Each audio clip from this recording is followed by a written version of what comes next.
आज की इस वीडियो में हम आपको एक बहादुर शाहजादे और एक अजीब हिरण की शादी का वाकया सुनाएंगे। आखिर क्यों बादशाह ने अपने खूबसूरत और बहादुर शाहजादे की शादी एक हिरण से कर दी? आखिर क्या मामला था और वह अजीब हिरण कौन था?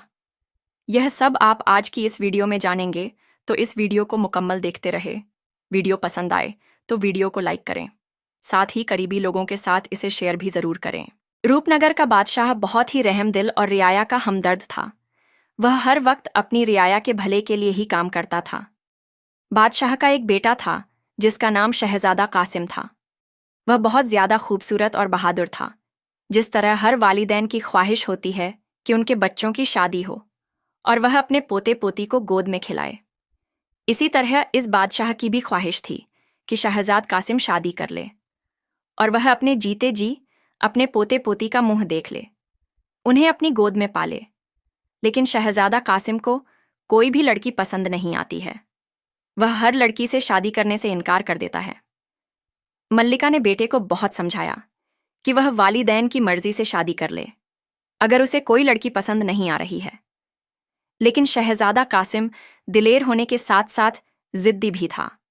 उसने अपनी मां मल्लिका की एक बात न मानी और उसने कहा कि शादी तो वह अपनी मर्जी से ही करेगा। वह दिलेर और बहादुर तो था ही, साथ ही अपने वालिदैन की आंखों का तारा था और आवाम भी उसे बहुत प्यार करती थी, क्योंकि वह आवाम का सच्चा हमदर्द था। शहजादे को शिकार का बहुत शौक था। अभी उसके खेलने कूदने के दिन थे। चुनांचे सुबह सवेरे ही अपने दोस्तों के साथ शिकार पर निकल जाता और फिर शाम को ही वापस आता। अब बादशाह और मल्लिका को उसकी शादी की भी फिक्र थी, क्योंकि शहजादा जिंदगी की 18 मंजिलें तय कर चुका था। मगर शहजादा कासिम अपनी पसंद की लड़की से शादी करना चाहता था। उसने फिलहाल शादी करने से इनकार कर दिया और कहा कि जब उसे उसकी पसंद की लड़की नजर आई, वह शादी पर रजामंद हो जाएगा। एक दिन शहजादा कासिम अपने कुछ दोस्तों के साथ जंगल में शिकार खेलने के लिए गया। शिकार खेलते खेलते उसे दोपहर हो गई, तो वह थोड़ा आराम की गर्ज से एक जगह पर रुक गया और वहां पर उन्होंने डेरे डाल ली और शिकार किया हुआ गोश्त भूनकर खाने लगे। अभी कुछ ही देर गुजरी थी कि अचानक उनके सामने से एक अजीबोगरीब हिरनी उसे देखकर सब लोगों का मुंह हैरत से खुले का खुला रह गया। शहजादा भी उसे देखकर साकित रह गया। उनके हैरान होने की वजह उस हिरनी का चेहरा था, जो इंसानी शक्ल में था और बेइंतहा खूबसूरत, दिलकश और हसीन और जमील लड़की का मालूम होता था। उसकी खूबसूरती देखकर हर शख्स दंग रह गया था। हिरनी तो एक लम्हे बाद उनकी नज़रों से गायब हो गई, मगर शहजादा कासिम का सुकून लुट गया। उसने अपने साथियों को वहीं रुकने का हुक्म दिया और खुद घोड़े पर सवार होकर उस तरफ चल दिया जिधर उसने हिरण्य को जाते हुए देखा था। घोड़ा दौड़ाते हुए वो बार बार सोच रहा था कि अल्लाह ने ये क्या चीज़ बनाई है कि धड़ तो एक हिरण का है, मगर चेहरा और सर लड़की का, और लड़की भी ऐसी कि लाखों में एक शहजादा कासिम उस चेहरे को देखते ही अपना दिल हार बैठा था। उसने आज तक इतना हसीन और दिलकश चेहरा नहीं देखा था। वो तेजी से घोड़ा दौड़ा रहा था। आखिर उसे थोड़ी देर बाद वह हिरनी नजर आ ही गई, जो एक दरख्त के पास खड़ी थी। शहजादा कासिम ने घोड़ा और तेजी से दौड़ाया। जब हिरनी ने शहजादा कासिम को अपनी तरफ आते देखा, तो उसको देखते ही उसने तालाब में छलांग लगा दी और गायब हो गई। जब शहजादा कासिम तालाब पर पहुंचा तो हिरनी गायब हो चुकी थी। शहजादे को बहुत अफसोस हुआ कि मेरी भाग दौड़ बेकार गई। ना जाने तालाब में क्या था जो वो पानी में छलांग लगाते ही गायब हो गई। उसने तय किया कि उस वक्त तक इस तालाब से नहीं जाएगा जब तक कि ये खूबसूरत लड़की के चेहरे वाली हिरनी दोबारा उसे नजर नहीं आती, और अगर नजर आ गई तो उसे यहाँ इस जंगल में छोड़ेगा नहीं। शाम होने लगी तो शहजादा कासिम के साथी उसे ढूंढते ढूंढते वहां आ पहुंचे। उन्होंने शहजादे को वापस चलने के लिए कहा, मगर शहजादे ने इनकार कर दिया। शहजादे के साथ ही मायूस होकर वापस चल दिए। उन्होंने उसके सामने ज्यादा जिद न की, क्योंकि वह उसकी जिद से अच्छी तरह से वाकिफ थे। अगर शहजादा किसी चीज की ठान लेता तो वह उसे कर कर ही रहता था। वह सीधे शाही महल में पहुंचे। बादशाह ने उनके साथ शहजादा कासिम को ना पाकर बेचैनी से पूछा, शहजादा कहाँ है?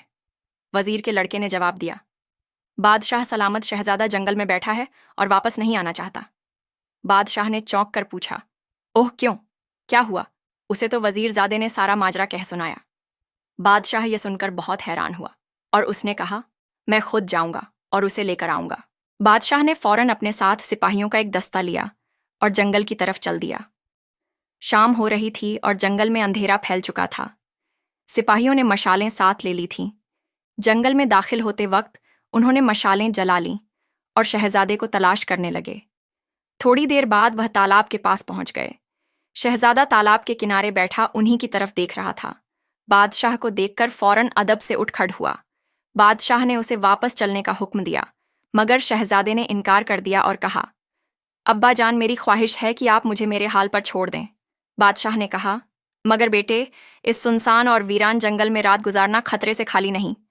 तुम हमारे साथ वापस चलो, सुबह सवेरे फिर वापस आ जाना। बादशाह ने उसे प्यार से समझाया। शहजादा कासिम ने कहा, अब्बा जान, आप मेरी बहादुरी से वाकिफ नहीं। मेरे लिए कोई खतरा नहीं है।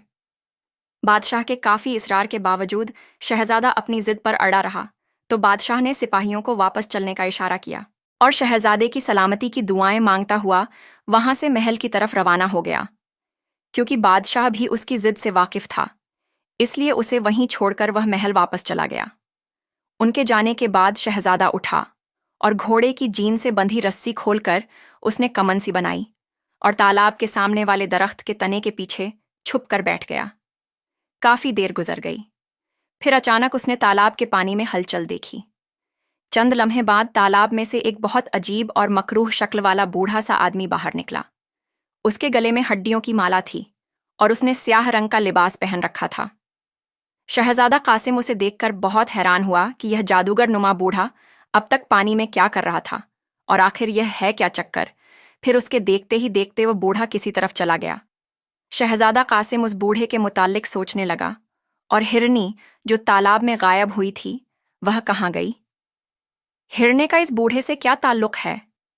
थोड़ी देर बाद उसने फिर पानी में दोबारा हलचल देखी और चंद लम्हों बाद तालाब के पानी में खूबसूरत लड़की का चेहरा बाहर निकला। शहजादे ने फौरन उसे पहचान लिया। यह वही चेहरा था जिसने उसे पहली नज़र में ही अपने इश्क में गिरफ्तार कर लिया था। ये वही हिरण का ही चेहरा है। हिरण तालाब में से निकल आई और आहिस्ता आहिस्ता चलती हुई उस तरफ जाने लगी जिधर शहजादा दरख्त के पीछे छुपा हुआ था। लेकिन हिरनी उसे ना देख पाई। शहजादा उसे ही देख रहा था। जूं ही हिरनी शहजादे के करीब से गुजरने लगी, शहजादे ने फौरन उस पर कमंद डाल दी और हिरनी रस्सी में जकड़ गई। इंसानी चेहरे वाली हिरनी ने खुद को शहजादे की गिरफ्त से आज़ाद कराने की जद्दोजहद की, मगर वह नाकाम रही। आखिर उसने इंसानी आवाज़ में कहा, शहजादे, खुदा के लिए मुझे छोड़ दो। शहजादे ने मुस्कुराकर कहा, बड़ी मुश्किल से हाथ आई हो, ऐसे नहीं जाने दूंगा। पहले अपने बारे में सच बताओ। ये बताओ, तुम इंसानों की तरह किस तरह बोल लेती हो? हिरनी ने कहा, मैं तो हूं ही इंसान, मगर मेरा धड़ जानवरों का सा है। शहजादे ने पूछा, मुझे बताओ कि तुम इस तरह क्यों हो? किसने तुम्हें ऐसे बनाया और तालाब में कैसे रहती हो? लड़की के चेहरे वाली हिरनी कहने लगी, मैं जादू के जोर से इस तरह बना दी गई हूं, वरना तो मैं सुल्तानपुर के बादशाह की बेटी शहजादी यास्मीन हूं। एक बूढ़ा जादूगर मुझे वहां से जादू के जोर से कुतिया बनाकर उठा लाया और यहां लाकर हिरण बना दिया। शहजादे ने पूछा, मगर उसने तुम्हें अगवा किस लिए किया था? हिरण शहजादी ने बताया कि एक मर्तबा मैं अपने बाग में अपनी सहेलियों के साथ टहल रही थी और हम टहलते टहलते कहीं दूर निकल गए और इसने मुझे वहां पर देख लिया।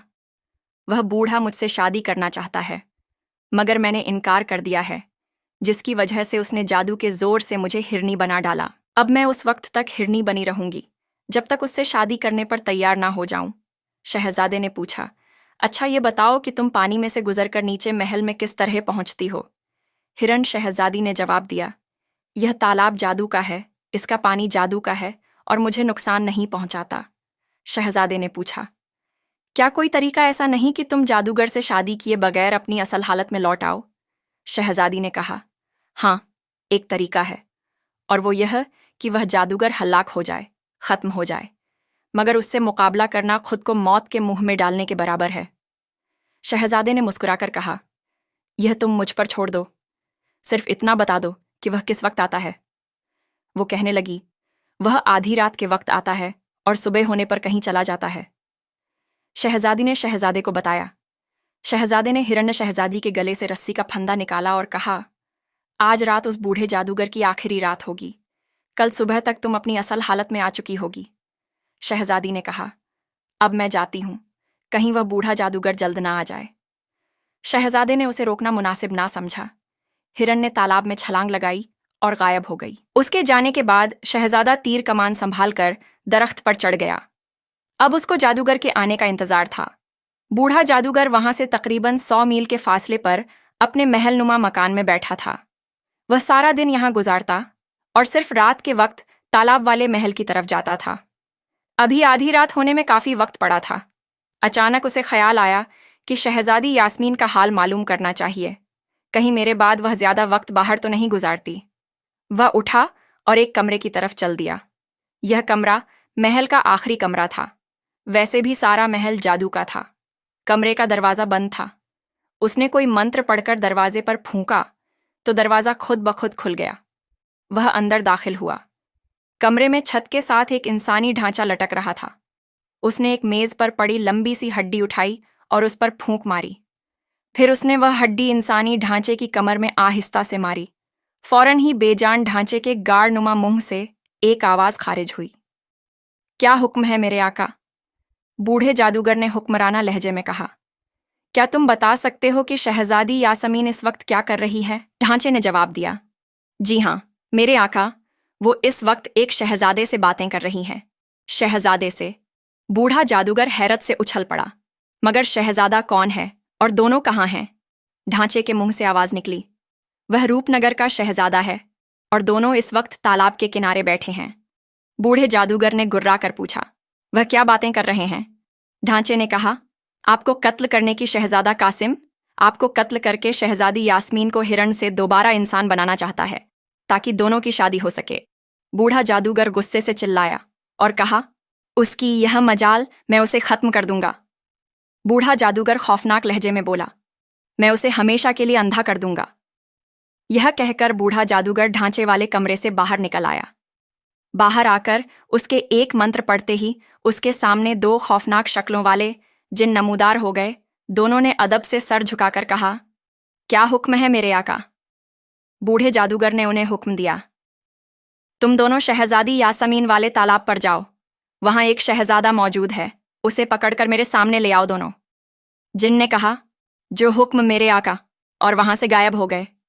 बूढ़ा जादूगर गुस्से में इधर उधर टहलने लगा। वह सोच रहा था कि शहजादे को कौन सी सजा दे। 1 घंटा गुजर गया मगर दोनों जिन वापस ना आए। बूढ़ा जादूगर परेशान हो गया। उसने फिर मंत्र पढ़ा। 2 जिन्न नमूदार हो गए। बूढ़े जादूगर ने उनसे कहा, शहजादी, यस्मीन वाले तालाब के किनारे एक अहमक शहजादा मौजूद है, उसे पकड़ कर लाओ। तुम्हारे 2 साथी इससे पहले गए हुए हैं मगर अभी लौट कर नहीं आए। उनका पता करना कि वो क्यों नहीं आए। वो दोनों जिन भी चले गए। बूढ़ा जादूगर एक कमरे में दाखिल हुआ। ये उसके सोने का कमरा था। कमरे में एक बेहतरीन मसहरी पड़ी थी जिस पर मखमल और कमख्वाब से बना हुआ बिस्तर बिछा हुआ था। बूढ़ा जादूगर मसहरी पर लेट गया और सोचने लगा कि पहले गए हुए दोनों जिन अभी तक वापस क्यों नहीं आए। हालांकि जिन्हों के लिए 100 मील का सफर सिर्फ आधे घंटे का है मगर उन्हें गए हुए 1.5 घंटा गुजर चुका है। बल्कि अब तो दूसरे दोनों जिन भी वहां पहुंच गए होंगे। सोचते सोचते उसे नींद ने आ लिया और वह गहरी नींद सो गया। उधर शहजादा कासिम दरख्त पर बैठा बैठा उकता गया तो नीचे उतर आया। तालाब से उसने पानी पिया और उसी दरख्त के तने के साथ टेक लगाकर बैठ गया। दरख्त पर बैठने के बजाय नीचे बैठना आसान था। अभी थोड़ी ही देर गुजरी थी कि उसने तालाब के करीब 2 जिन्न देखे जिन्हों की नजर भी शहजादे पर पड़ गई और वह दोनों हाथ फैलाए शहजादे की तरफ बढ़ने लगे।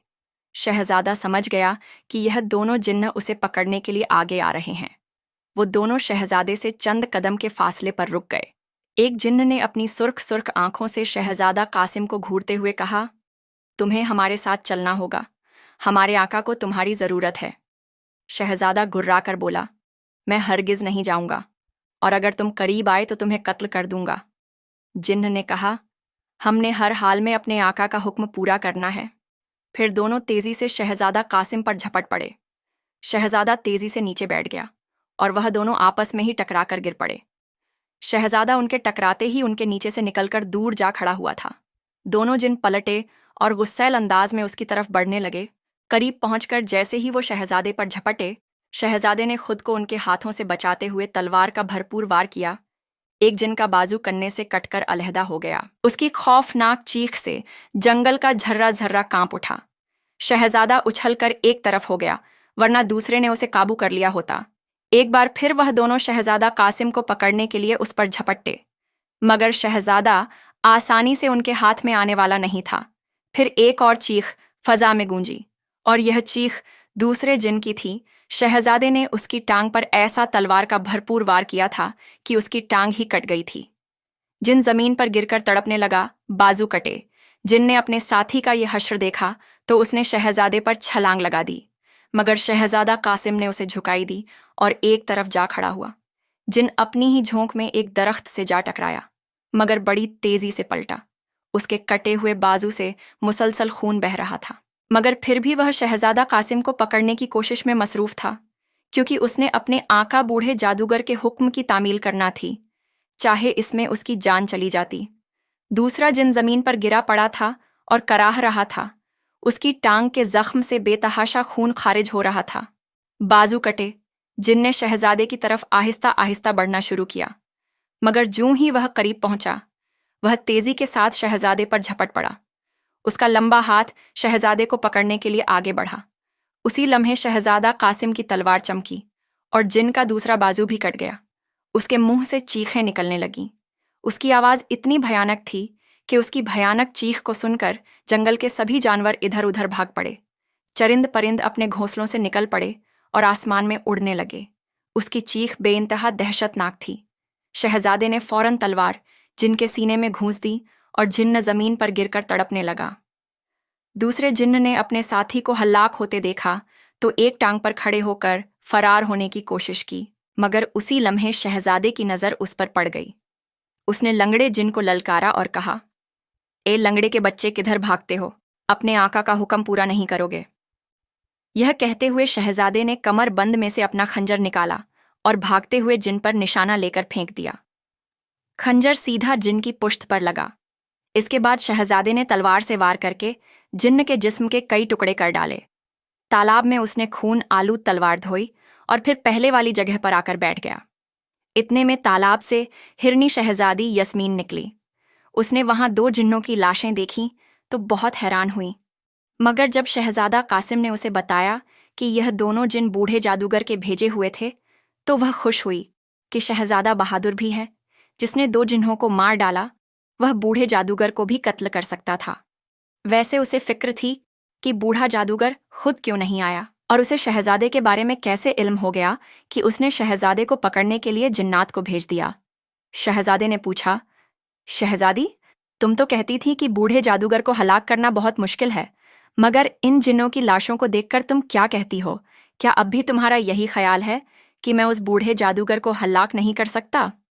शहजादी यास्मीन ने मुस्कुराकर कहा, नहीं शहजादे, अब मुझे यकीन आ गया है कि तुम बूढ़े जादूगर को जरूर हलाक कर दोगे। तुम वाकई बहादुर हो और मैं तुम जैसे बहादुरों को पसंद करती हूं। चंद मिनट तक दोनों बातें करते रहे। आखिर में शहजादी ने तालाब में दाखिल होते हुए कहा, मुझे खतरा है कि अपने दो जिन्नात की हलाक के बाद बूढ़ा जादूगर खामोश नहीं बैठेगा। वह यकीनन मजीद हमले करेगा, इसलिए तुम एहतियात से काम लेना। शहजादे ने हंसकर कहा, तुम बेफिक्र हो शहजादी, अगर जादूगर 1 लाख जिन्नात भी भेज दे तो इंशाअल्लाह मैं सबको फना कर दूंगा। शहजादी यास्मीन पानी में दाखिल होकर अपने ज़ेरे सतह महल में पहुंच गई। शहजादा एक बार फिर जादूगर का इंतजार करने लगा। तकरीबन 15-20 मिनट के बाद उसने फिर दो जिन्हों को तालाब के करीब उतरते देखा। उसने फौरन तीर कमान संभाल लिया। उन दोनों जिन्होंने अपने साथी जिन्नात की लाशें देखीं तो गुस्से से आग बगुला हो गए और शहजादे कासिम की तरफ दौड़े, मगर शहजादे ने फौरन एक तीर छोड़ दिया। तीर एक जिन्न के सीने में पेवस्त हो गया और वह चकराकर गिर पड़ा। शहजादे ने दूसरा तीर छोड़ा, मगर इस बार दूसरे जिन्न ने फुर्ती दिखाई और एक तरफ हट गया। तीर उसके करीब से गुजर गया। फिर इससे पहले कि शहजादा तीसरा तीर छोड़ता, जिन उसके सर पर पहुंच गया। शहजादे ने खुद को बचाने की कोशिश की, मगर जिन ने उसे उठाकर बड़े जोर से जमीन पर फेंका। तीर कमान शहजादे के हाथ से छूट गया, मगर जमीन पर पहुंचने से पहले ही उसने कलाबाजी खाई और सीधा पांव के बल जमीन पर आ खड़ा हुआ। फिर जल्दी से उसने खंजर निकाल लिया। जिन दोबारा उसकी तरफ लपका, मगर जूं ही वह शहजादे पर झपटा, शहजादे ने खंजर से उस पर हमला कर दिया। खंजर जिन के बाजू में घुस गया और इसके साथ ही उसका हाथ शहजादे के मुंह पर पड़ा और शहजादा दूर जा गिरा। बड़ा जोरदार थप्पड़ था। शहजादे ने हाथ में पकड़ा वह खंजर जिन पर खींच मारा। खंजर जिन के दूसरे बाजू में घुस गया और उसके मुंह से निकलने वाली चीख ने पूरे जंगल को हिलाकर रख दिया और वो हल्लाक हो गया। शहजादा तेजी से अपनी गिरी हुई तलवार उठाने के लिए लपका, मगर उसी लम्हे जिन ने एक तरफ दौड़ लगाई और चंद ही लम्हे में शहजादे की नजरों से ओझल हो गया। शहजादे ने उस भागते को देखकर जोरदार कहकहा लगाया, मगर उसका पीछा नहीं किया, क्योंकि रात के अंधेरे में वह उस घने जंगल में उसे कहाँ तलाश कर सकता था। तलवार उठाकर उसने कमान में डाली, तीर कमान उठाया और खंजर संभालता हुआ एक दरख्त पर चढ़कर बैठ गया। उसे यकीन था कि फरार होने वाले जिनसे तीनों जिन्हों की हल्लाक की खबर सुनकर इस बार बूढ़ा जादूगर खुद ही दौड़ा चलाएगा। जख्मी जिन को देखकर पहले तो बूढ़े जादूगर को अपनी आंखों पर यकीन ना आया। वह तसव्वुर भी नहीं कर सकता था कि उसके ताकतवर जिन्हों को कोई इंसान नुकसान पहुंचा सकता है। उसने जख्मी जिन्न से पूछा, क्या बात है, तुम्हें किसने जख्मी किया है? जिन्न ने बताया, जब हम वहां पहुंचे तो हमने देखा दोनों जिन्नों की लाशें पड़ी थीं। फिर शहजादा कासिम ने तीर छोड़ा तो मेरे साथ जाने वाला जिन भी हल्लाक हो गया। मैंने शहजादे को पकड़ने की बहुत कोशिश की, मगर वह बहुत फुर्तीला और बहादुर है। उसने खंजर से मेरे दोनों बाजू जख्मी कर दिए। मैं लड़ने के काबिल ना रहा तो वहां से फरार होकर यहां आ गया कि आपको इत्तला दे सकूं। जिन ने तफसील के साथ बताया। जिनकी जुबान से अपने 3 जिन्नों की हलाक का सुनकर बूढ़ा जादूगर गुस्से के मारे कांपने लगा।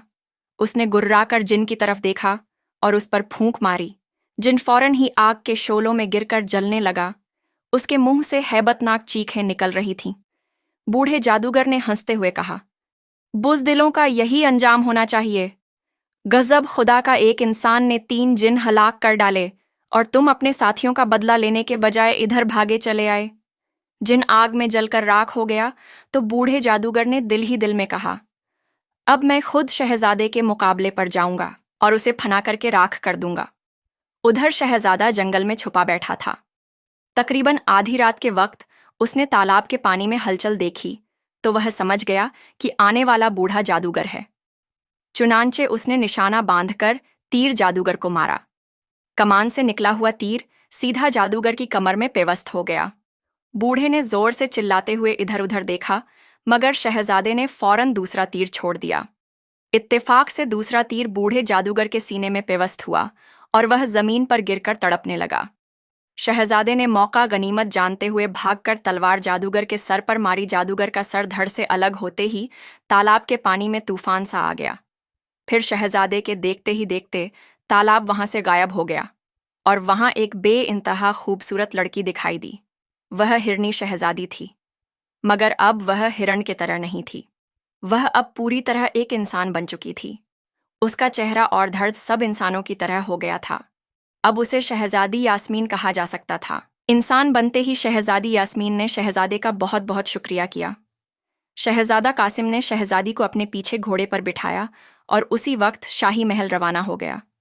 बादशाह और मल्लिका ने शहजादे को इस तरह अचानक महल में पाया तो बहुत खुश हुए। जब उन्हें हिरण शहजादी की दास्तान का पता चला तो वह हैरान भी हुए। शहजादा कासिम ने अपने वालिदैन से कहा कि वह शहजादी यास्मीन से शादी करना चाहता है। मलका और बादशाह शहजादी यास्मीन की खूबसूरती से बहुत मुतासिर थे। फिर वह थी भी एक बड़े मुल्की की शहजादी। शहजादी के वालिदैन के बारे में जब पता लगाया गया तो पता चला कि उसके वालिदैन उसकी जुदाई के गम में घुल घुल कर मर चुके थे।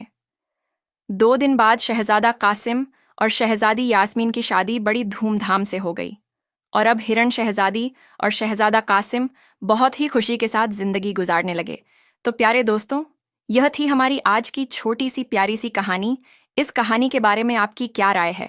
कमेंट बॉक्स में ज़रूर बताइएगा और इसी तरह की मज़ीद कहानियाँ सुनने के लिए हमारे चैनल को सब्सक्राइब करना हरगिज़ मत भूलिएगा। अगर आप कोई कहानी सुनना चाहते हैं तो उसके बारे में कमेंट बॉक्स में ज़रूर बताएं। हम कोशिश करेंगे ताकि अगली वीडियो आपको उसी टॉपिक पर मिल सके। शुक्रिया। अल्लाह हाफिज़।